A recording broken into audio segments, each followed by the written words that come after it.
The Freedom of Information release covers over 1 million documents, detailing experiments and operations performed by the CIA over the last 50 years. Something of a secret Cold War that happened under the noses of the civilian population. Much of what we're about to show you is not only disturbing, but completely unbelievable.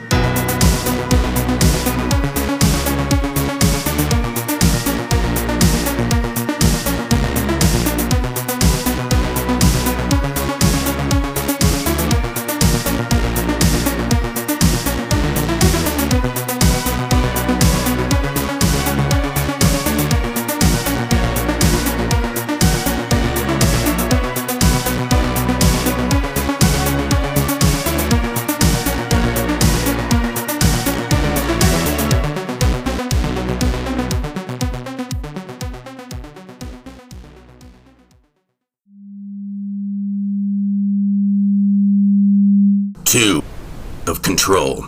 From General Outgoing of the Directorate. Subject, the Lodge. Our interests are not in maintaining the established order. Our interests are not in maintaining a good public image. Our interests are solely in maintaining the continued security of the United States of America and her interests. We don't care if the Speaker of the House is running that lodge. It needs to be shut down. We've learned that the Wheel will be renting the area in the near future. Odds are good they'll be performing some manner of ritual that affects the local stability of time. Find a way to amplify it. Make it a big enough disaster that they have no choice but to send us in. Do what you can to keep our involvement under wraps, even from the rest of the division. If that can't be done, complete the operation anyway. Our interests are not in maintaining a good standing with our colleagues. Our interests are in maintaining the continued existence of the American race. Case number... The Lodge. Location/phenomenon. Risk level 3. Kept on site under strict supervision. Discovery. The division had considered the lodge an associated retreat and recreation area to be a location of interest before it became an anomaly, due to its clientele including several members of the International Holdings Company as well as several other overlapping groups of interest. This includes, but is not limited to, the AFM, Keepers of the Dreamwalkers of America, and the Wheel. It had been long suspected to be a site loaned out to individuals or organizations for the purpose of completing AE inductions and atypical spiritual rituals. However, being owned by a domestic company, the CEO of which had always been a long-time contributor to the party, this could never be fully investigated by the CIA, as it would fall under the jurisdiction of the NSA or FBI. Despite this, it was kept under surveillance to the fullest legal extent. On June 2000, a large spike of energy and a resulting gravity wave was detected coming from the resort. After notifying the NSA, FBI, and the President's Council of the potential emergent situation, Lodge, the AORD was given permission to infiltrate the facility and associated lands with impunity. After determining there was no threat to national security or to the continued secrecy of sciences, a pioneering team was assembled to retrieve an initial impression. This team consisted of a 3-member strike team and field officer and researcher. On entering the area, they were to leave within hours to avoid contamination or bodily possession as is protocol. Having not returned within the allotted time, the sealed area was expanded and an on-site lab was assembled to assess the inherent dangers. Apart from a continuous slide in the space-time continuum and an abundance of unusual field ratings, there were no conclusive results and thus no further action could be safely taken until the situation became better understood. 3 days later, during a visual inspection of the affected area, a disorganized pile of paper was discovered just a few feet into the quarantined zone. These papers, likely numbering in thousands, were not there on any of the previous days, which is corroborated by photographic evidence and written accounts. After only a few hours, the size of the pile had grown by at least 20 sheets of paper, as reported by those analyzing the surveillance footage. A research subject was sent to retrieve some or all of the papers from the quarantine zone.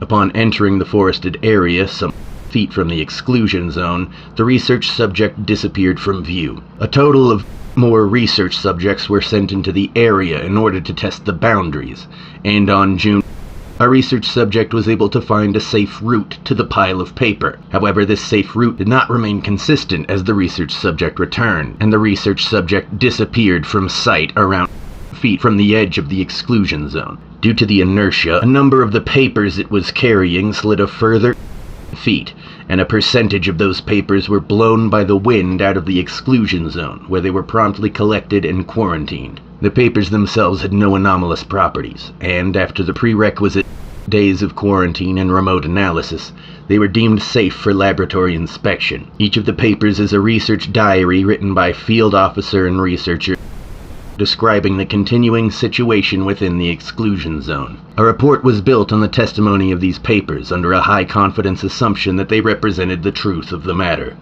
Research Journal 1-1. Entered exclusion zone. So far, nothing out of the ordinary. One of the strike team, an AC competent, said he had a bad feeling as we approached the lodge. We moved more carefully, but at no point did anything noticeable happen. The initial inspection of the lodge building itself resulted in no signs of life and no unusual readings outside the previously established warping in space-time. Strangely, our chronometer hasn't detected any dilations outside of the normal background, though it's possible that space is being affected without our noticing. No signs of the employees or the guests. Many of the rooms still have luggage in them and show signs of very recent occupation. There's even residue left over from the continental breakfast, and some of the bathrooms still have organic material in them that would likely include human DNA. This lets us assume that whatever happened here didn't just eliminate all life from the area, which is comforting. In the area behind the front desk, we've discovered signs of a struggle. Furniture knocked over, tables flipped, items scattered.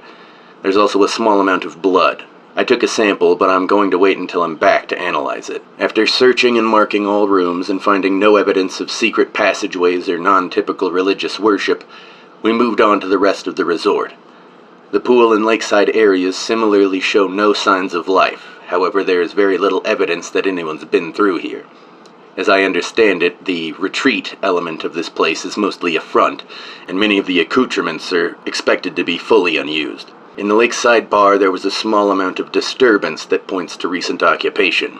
Chairs have been shifted, glasses were left on the bar's surface. I also found a broken watch. The watch is a Rolex, a rather high-end one from the looks of it, but the fact that the face is smashed leads me to believe we may be dealing with the wheel. It's just a hunch at this point, but a broken clock is one of their trademarks, and there's no signs of anything happening here that could have broken it accidentally. Chronometer still hasn't detected any significant dilations, though I'll be keeping a much closer eye on it from here on out. We began heading into the areas of the property that are fully obscured from outside view, as these are the most likely hotspots for activity. From the report on this place, they clearly use some form of shielding, as some of these areas don't even give off baseline field ratings, and I think it's pretty unlikely that there is a hole in reality behind all these trees. Progress was halted when strike team leader was unable to reach base station on any comm channels. I assume this is because of the shielding, but it's made the strike team very uneasy. It is strange that telemetry wouldn't even get through, so we decided to head back a bit early. On our approach to the edge of the exclusion zone, we noticed that there were 2 instances of the sun in the sky. This would normally imply some manner of spatial lensing, or an illusion, but considering the broken watch we found, I've got my hackles all the way raised. Luckily, nothing seems to be stopping in time when we throw it through the edge of the exclusion, so it's presumably safe for us to just leave. Still no notable fluctuations in the chronometer. I'm gonna have this thing checked when we get to quarantine. Research Journal 1-1. Entered exclusion zone. So far, nothing out of the ordinary. One of the strike team, an AC competent, said he had a bad feeling as we approached the lodge. We moved more carefully, but at no point did anything noticeable happen. The initial inspection of the lodge building itself resulted in no signs of life and no unusual readings outside the previously established warping in space-time. Strangely, our chronometer hasn't detected any dilations outside of the normal background, though it's possible that space is being affected without our noticing. No signs of the employees or the guests. Many of the rooms still have luggage in them and show signs of very recent occupation. There's even residue left over from the continental breakfast, and some of the bathrooms still have organic material in them that would likely include human DNA. This lets us assume that whatever happened here didn't just eliminate all life from the area, which is comforting. In the area behind the front desk, we've discovered signs of a struggle. Furniture knocked over, tables flipped, items scattered. There's also a small amount of blood. I took a sample, but I'm going to wait until I get back to analyze it. More importantly, though, we found a mark on the wall. It's exactly the same kind of mark we used to avoid searching the same room twice. Even looking at it closer, it seems to be exactly the same kind of spray chalk we use. I had them put another mark next to it so we wouldn't get confused, and I gotta say, looking at them right next to each other, they look almost identical. Still no dilations on the chronometer, though. We can't be sure whether this is an effect of the anomaly or just a coincidence, but it's definitely raised our hackles. No signs of secret passages or atypical religious worship. Moving on to the rest of the resort. Lakeside area has very little evidence of recent use, much less signs of life. As I understand it, the retreat element of this place was largely a front for wealthy and worshippers to conduct their rituals. In the bar adjacent to the pool area, there was some signs of disturbance. Glasses left on the bar, chairs scooted out from tables, that kind of thing. I also found a watch with a broken face on the counter of the bar. It's a Rolex, a pretty high-end one too. Seems to be a sure sign of the wheel's involvement here, though it was placed facing down and out of the way, which would be unusual for a calling card. Still, it doesn't look like it was broken on accident. No dilations on the chronometer, but I'm definitely keeping one eye on it all the time now. We began heading further into the resort to the areas that are obscured by the forest. I'm not sure what sort of shielding they use to keep our surveillance instruments from picking up whatever's over there, but it seems to block communications as well. Even telemetry doesn't get through. Strike team leader says we should head back early and see what we can do about the comms. It seems a bit extreme to me, but better safe than sorry. Research Journal 1-1.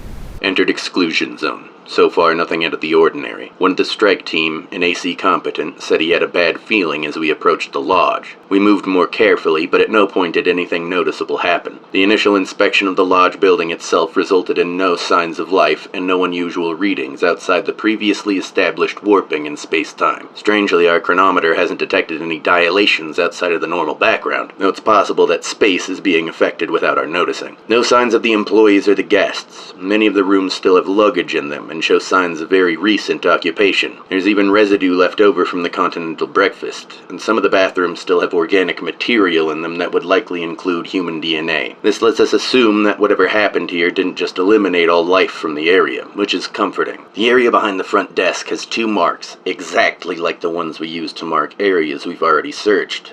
There are signs of a struggle and a little bit of blood on the ground, though I won't know who or what it belongs to until I can get it back to the lab. The strike team leader's antsy. I tend to agree, but there aren't any signs of time dilation on the chronometer. Furthermore, the scale seems too big for a loop. It's equally possible that there's something preemptively copying us or some other sort of madness. Regardless, we're definitely gonna keep our guards up. The lakeside area seems largely unused, though this isn't too surprising considering the place is mostly a front. The bar, on the other hand, shows signs of some occupation, though not much. Glasses on the bar, chairs pulled out. There's a broken watch on the bar. This is a sure sign of the wheel. We're heading back. Combined with the multiple marks behind the front desk, it's really starting to look like we've walked into a loop. A giant one, at that. It seems unlikely that a loop this size could be fully closed. In fact, it definitely isn't. If it was fully closed, there shouldn't be multiple marks anywhere. Out of an abundance of caution, though, I'm leaving a copy of this journal entry behind the front desk. Hopefully my next journal entry will be 1-2. Crossing my fingers. Research Journal 1-1. Entered exclusion zone. So far, nothing out of the ordinary. One of the strike team, an AC competent, said he had a bad feeling as we approached the lodge. We moved more carefully, but at no point did anything noticeable happen. The initial inspection of the lodge building itself resulted in no signs of life and no unusual readings outside the previously established warping in space-time. Strangely, our chronometer hasn't detected any dilations outside of the normal background, though it's possible that space is being affected without our noticing. No signs of the employees or the guests. Many of the rooms still have luggage in them and show signs of very recent occupation. There's even residue left over from the continental breakfast, and some of the bathrooms still have organic material in them that would likely include human DNA. This lets us assume that whatever happened here didn't just eliminate all life from the area, which is comforting. We've been here before. The strike team noticed there were 3 marks on the wall and immediately wanted to head back. Frankly, I wanted to trust that instinct, but I figured there wouldn't be 3 marks if getting out was as easy as turning around. I'm glad I thought of that, or I wouldn't have found the journal entry I left behind. I can't be sure just how solid this loop is, but if I had agreed to go back right then, odds are good we would have just kept doing that until somebody broke the cycle. If somebody broke the cycle. Only one of the strike team has any experience with the wheel, and it's the leader. The other 2 are panicky. I think the leader's panicky too, but he's hiding it.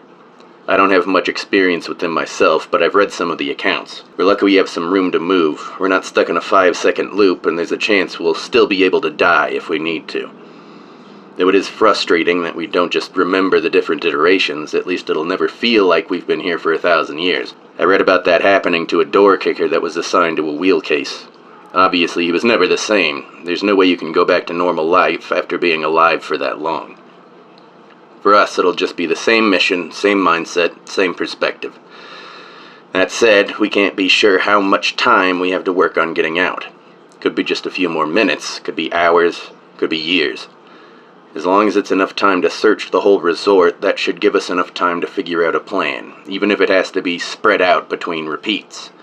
If it's not that long, we'll have to do what we can from behind the front desk. That'll be the first thing we need to figure out. We'll stay near here, and I'll update this journal entry every hour. Then, on the next go-around, we'll know what options we have. Fingers crossed. 1 hour, 2 hours, 3 hours, 4 hours, 5 hours, 6 hours, 7 hours, 8 hours, 9 hours, 10 hours, 11 hours. Research Journal 1-1. I started a new journal entry once I found the papers behind the front desk.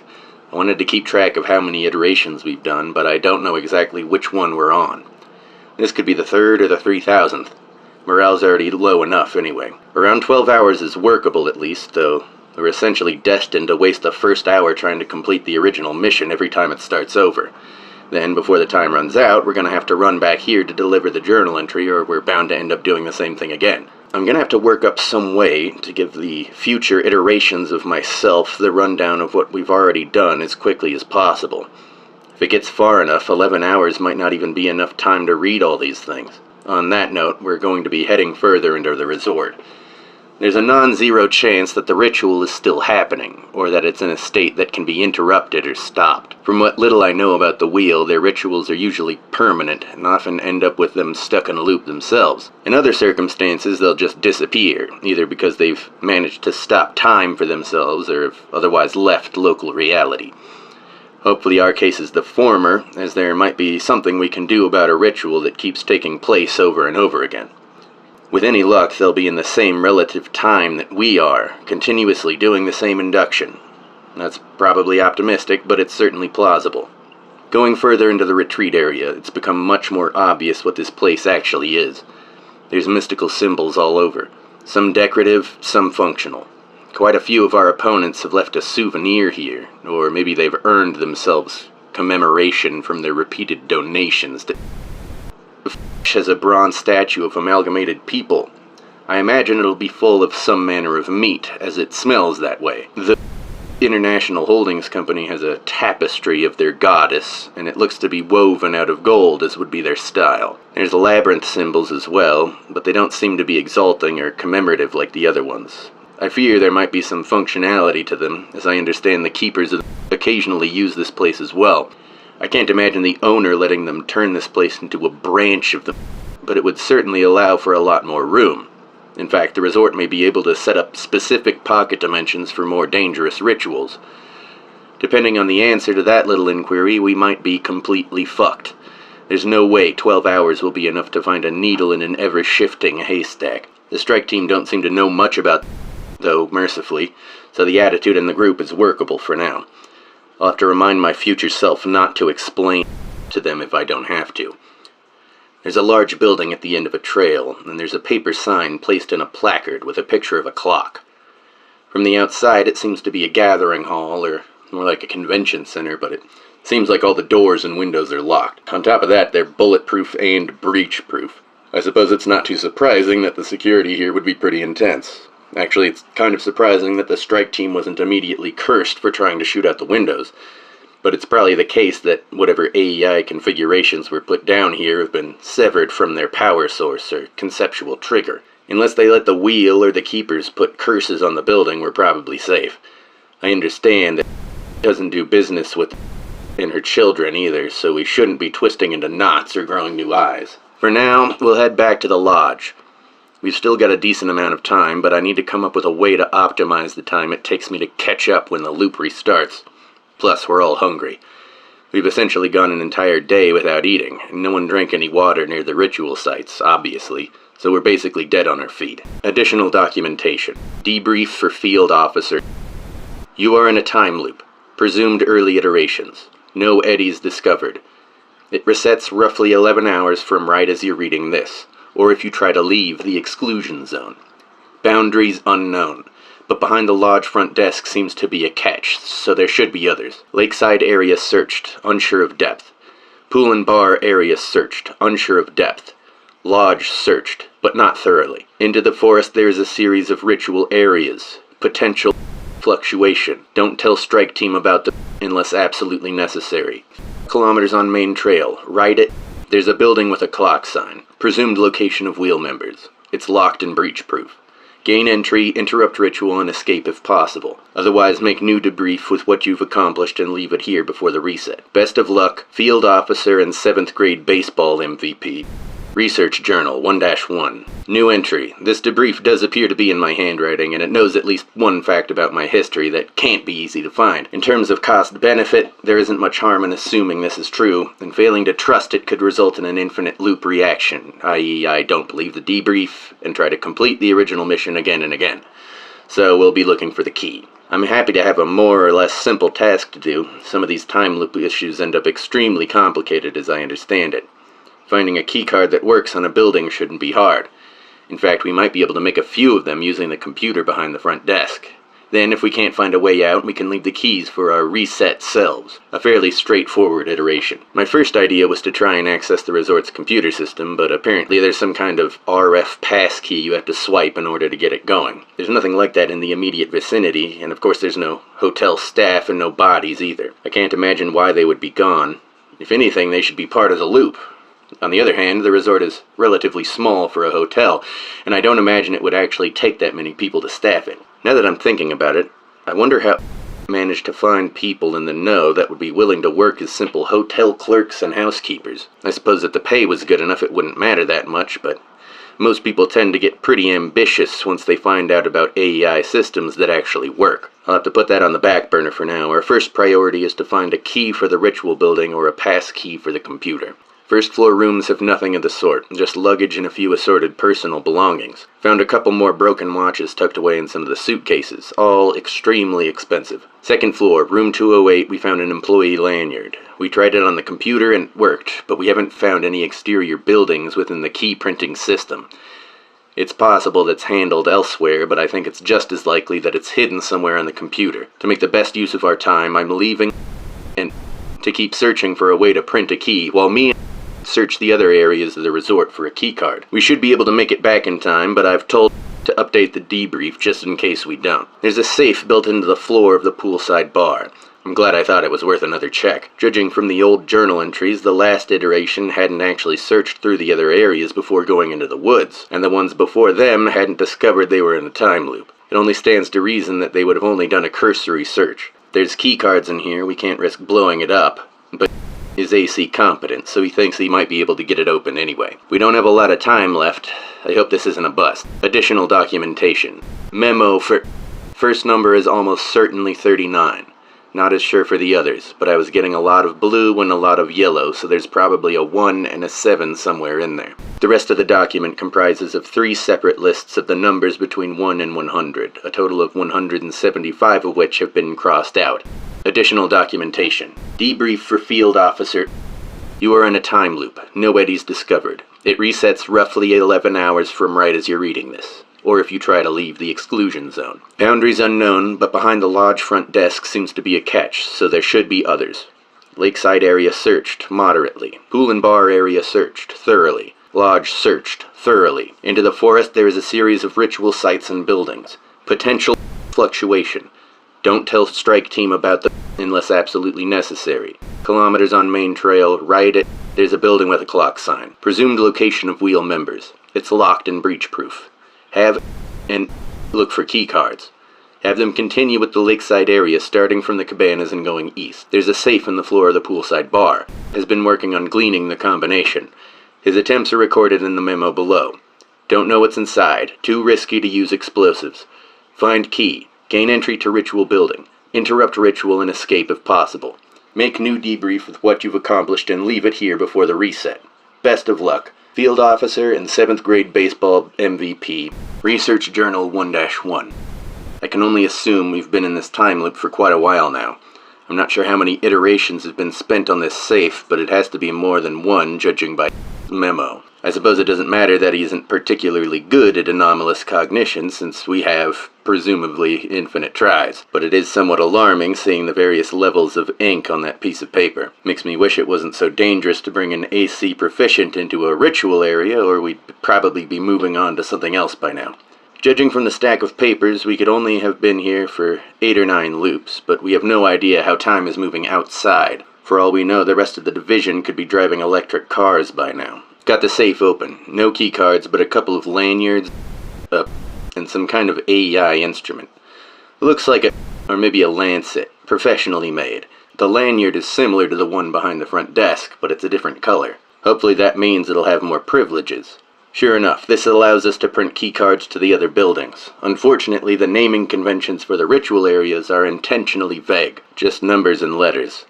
The debrief didn't mention anything about the buildings in the forest being numbered, and we haven't actually been down there yet.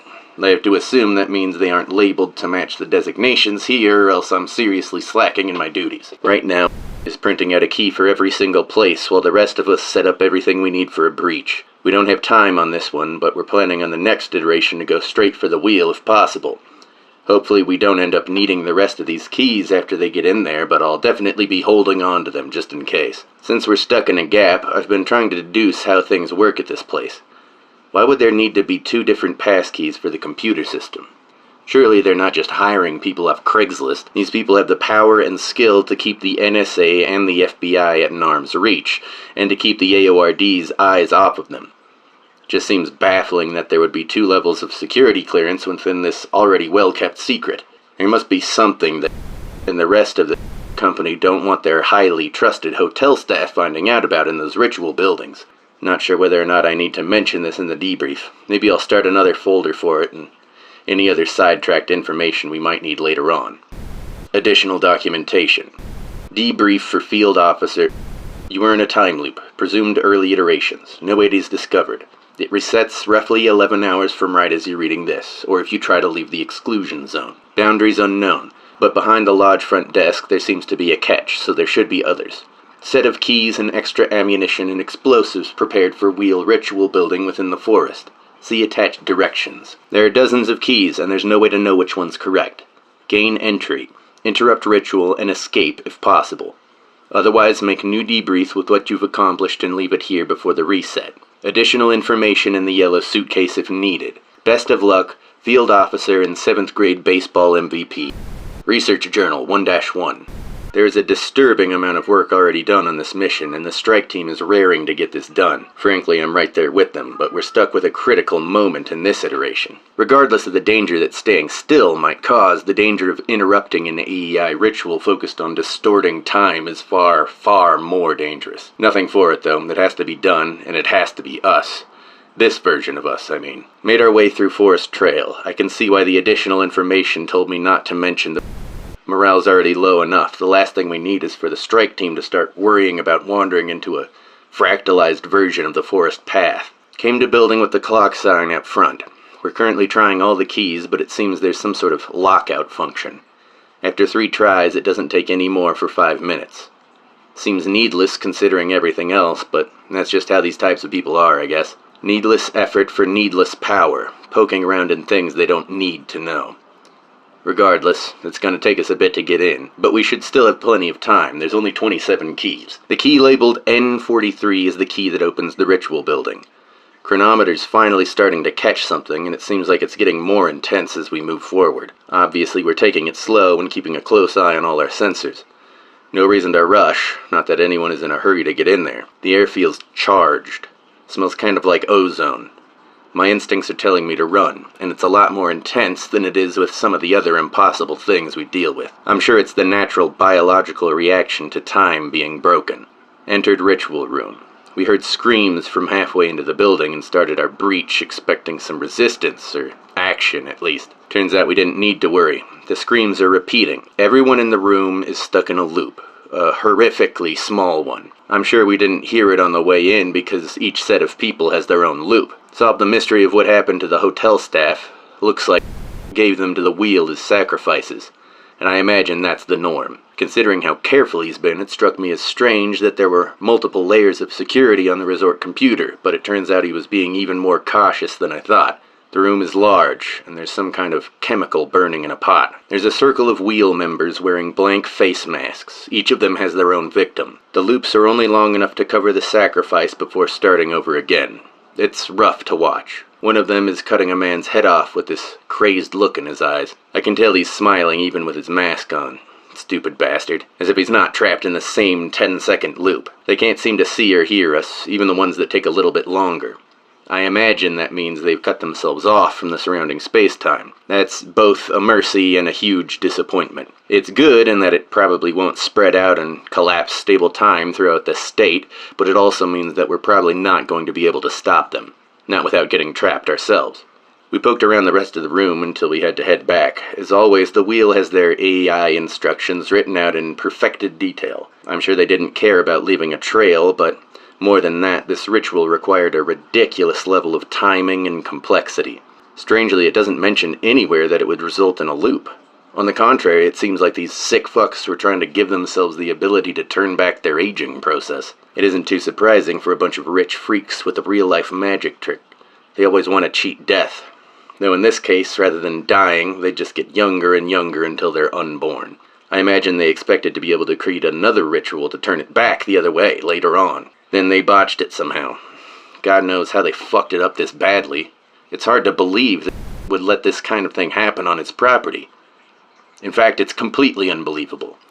He must have known there was a chance it would send out a field fluctuation big enough that they'd have no choice but to investigate. It doesn't make sense.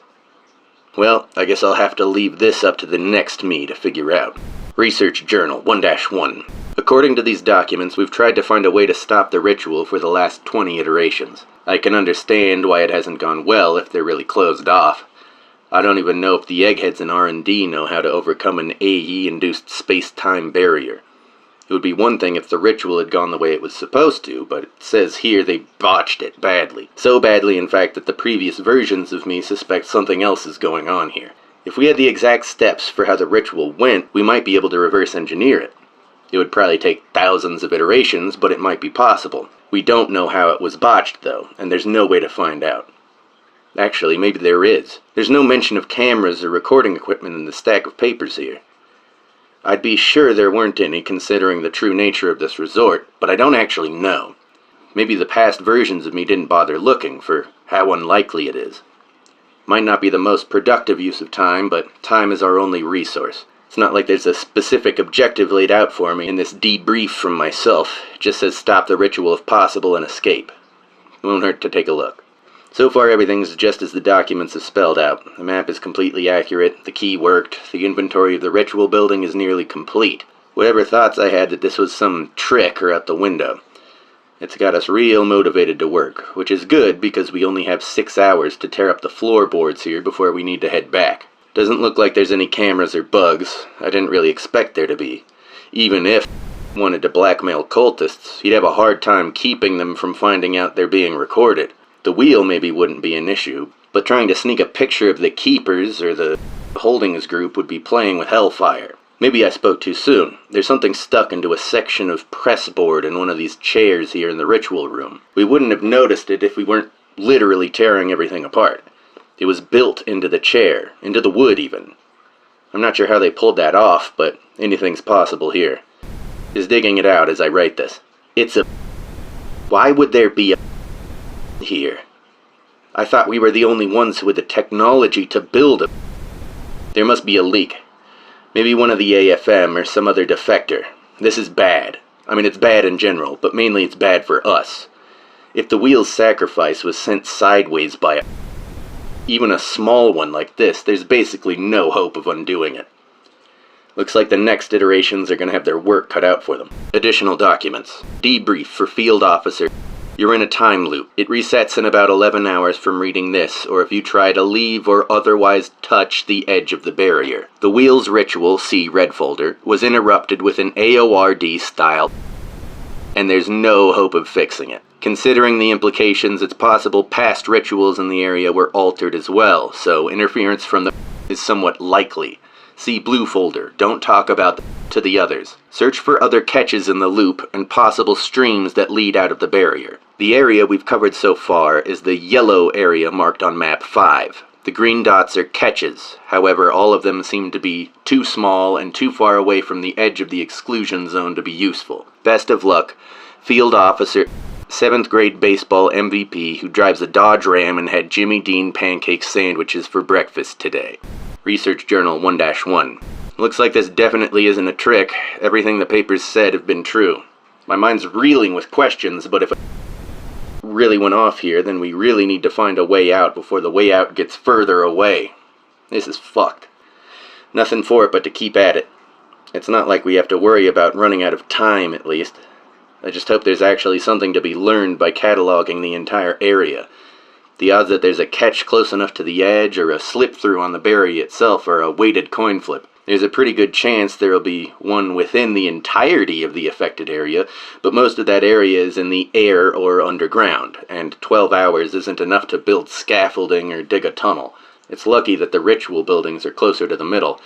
There's a lot less need to come through them, and thereby a lot less chance we end up coming against some other sideways AE induction set off by... I can't believe that got leaked. This is so fucked. If nothing else, we gotta get word out that it's compromised. If worse comes to worse, we can just clear out all the papers and start the loop fresh. It's not like it'll weigh on us. Each iteration is just a single day. As far as we'll know, we'll just be doing the mission. We won't be able to tell how long we've been at it. I just had a thought. It isn't a great thought. Not even sure I should be writing it down. But there's some chance connected this resort to... And if this place is hooked to that means it's hooked to everything that is hooked to. Naturally, that would mean a fifth-dimensional walk through a labyrinth of horrors, but it could be a way out. I'm not sure if it's worth to risk it, though. We might not be able to die here in the loop, at least not permanently. But we don't even know what happens when you die in the... There's every chance we would just stay lost. Looked over my shoulder when I was writing the last paragraph. He didn't let on that he knew, but I figured it out after he didn't come back from taking a leak. It didn't take long to find him. I already knew he would look at the blue folder I told him not to read. After that, he headed to the ritual room to try and stop it. That fucking idiot. No, that's not fair. This is all of our first iteration, and there's way too much paperwork to read for us to feel the weight of the situation we're in. Still, he threw himself at one of the wheel in their tiny loop. Now he's stuck in an even smaller one. Can't be more than half a second long. It's like he's just vibrating in the middle of the air. Looks like he fired a couple of shots at it, too. The bullets are stuck in a similar situation. The blue folder's fine, at least, for whatever that's worth. I can't tell what's gonna happen to him because of this, or the rest of us. Maybe the loop will just restart like normal. Maybe something else will happen. There's no way to tell. Additional documentation. Warning. Threw himself into the ritual in the last iteration. If you don't know who that is, disregard this. Otherwise, do what you can to stop him from doing it again. Research Journal 1-1. When I saw the warning, I thought it had to be a trick, but just as soon as I started reading it, I noticed something was off with... Once we found out we were in a loop, he stopped making sense. It was like he couldn't see us or hear us, like he was talking to someone else. He must be doing the same thing he was doing last time. We did our best to hold him down, but it's like he's the Terminator now. Even with all three of us pushing, he just keeps moving like we're not even there. We can't stop him. We can't get through to him. We can't kill him. He's just doomed to keep going on that same loop, saying the same things, doing the same things, and then jumping into that ritual. Needless to say, morale is abysmally low. We can't just stop, though. We don't have time to grieve. If we take one iteration off, we'll take another, and then we'll just keep doing that. It's gone, but we're still here, and there might still be a way out of here. We just have to keep filling out the map. Research Journal 1-1. I didn't bother writing a log for this one until now. The entire map is filled out, and the last debrief says the possible slips in the barrier seem to move around randomly. If what these papers say is true, we can't even write down exactly what we try with the edge of the exclusion zone, because as soon as we touch it, it'll start over. I figured there was no point. The debrief made it clear we've tried everything, so I sent the others off to search the ritual buildings again, and once they were gone, I picked up all these papers and brought them to the catch that's closest to the edge.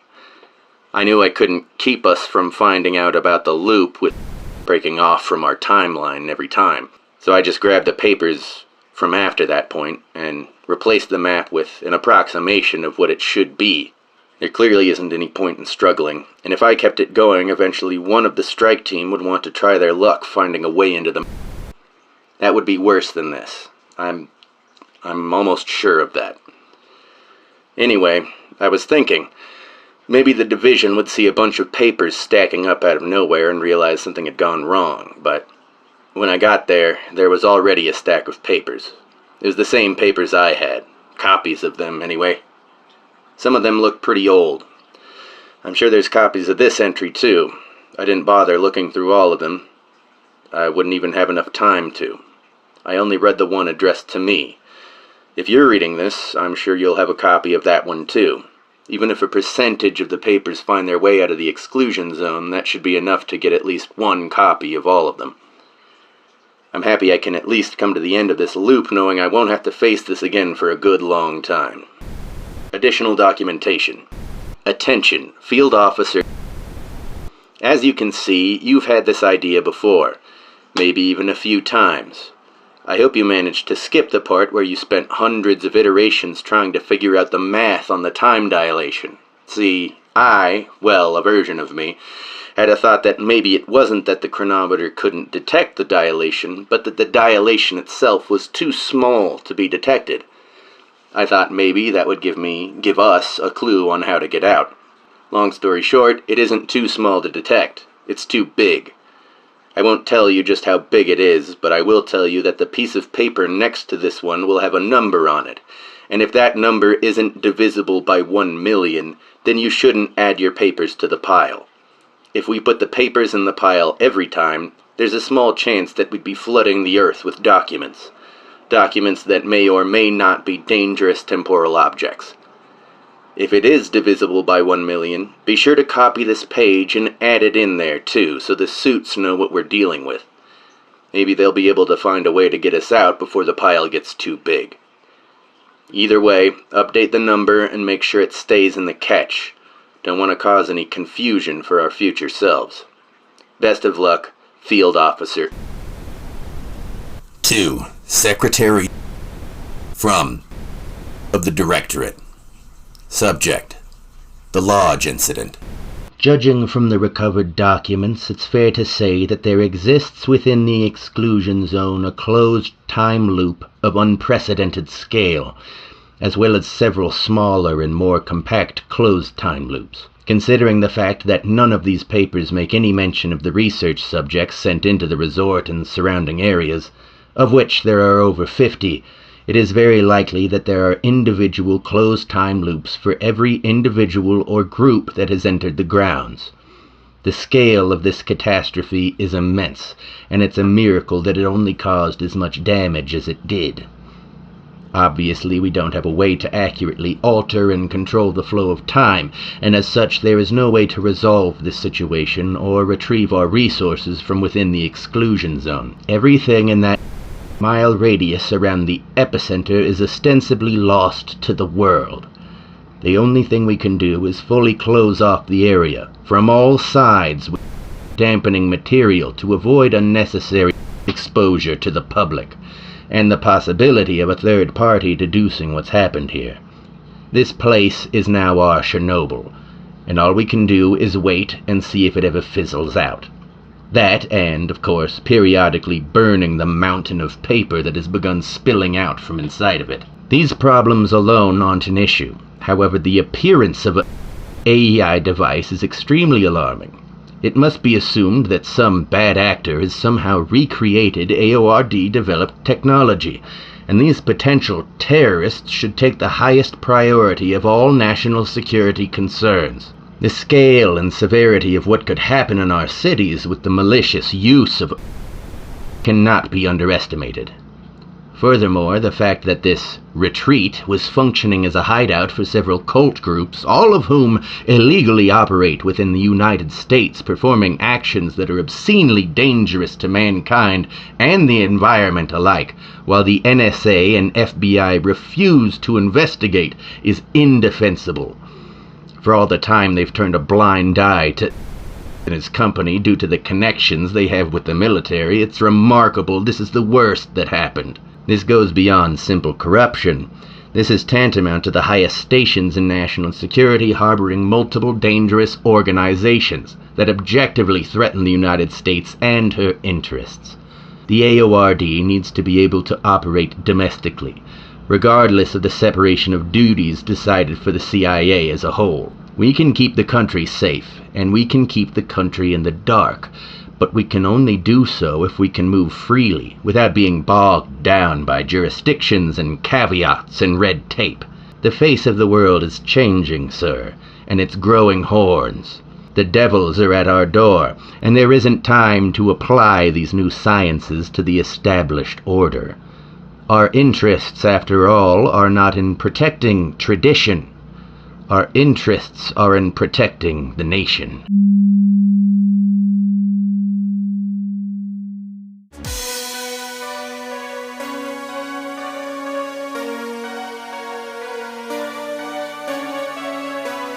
FOI was written, produced, and edited by Kit Curtis. The intro and outro song, A Special Kind of Hell, was produced by Beware the Patternmind, whose music is available wherever good music is played. This month's episode is titled The Lodge, and it has the most plot holes and meowing in the background of all the episodes. If you like the show and want to hear more of it, carve that desire into the very fabric of reality. Tear down all in your way. Thank you for listening.